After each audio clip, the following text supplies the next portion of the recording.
यहाँ देख्न सक्नुहुन्छ मैले च्याउ बनाउँदैछु परालको। त्यसको लागि सबभन्दा पहिला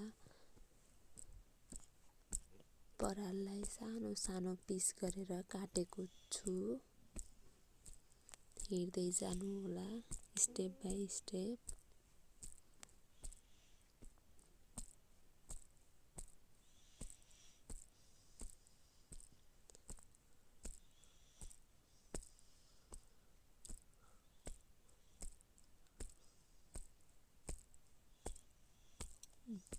जति चाहियो त्यो सो अनुसारले मैले यहाँ काटेको छु।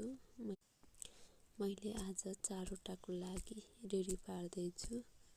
त्यसको लागि आगो फुकिसकेको छु अनि यहाँ मैले चाहिँ ठुलो ताउलो लिएर ताउलोमा पानीभित्र पराल बसालेको छु।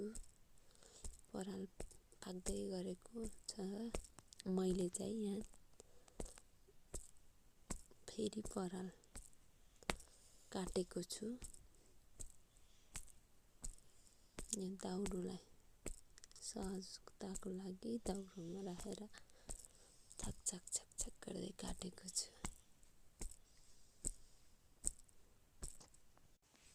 देख्न सक्नुहुन्छ त्यो पराल पाकिसकेपछि मैले यसरी फिजारेर राखेको छु। त्यही फिजारेर उभाइसकेपछि अब रेडी छ राख्नको लागि मैले राखेको छु। राख्दा कसी मजाले खादेर नादेर मजाले खादेर राख्नु होला। अनि त्यसमा छेउमा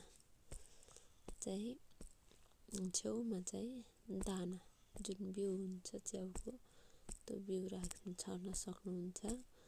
त्यसमाथि पराल गर्दै मजाले कसेर बाँधेर राख्नु होला।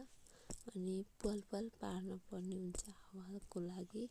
प्वाल पारेपछि रेडी भयो।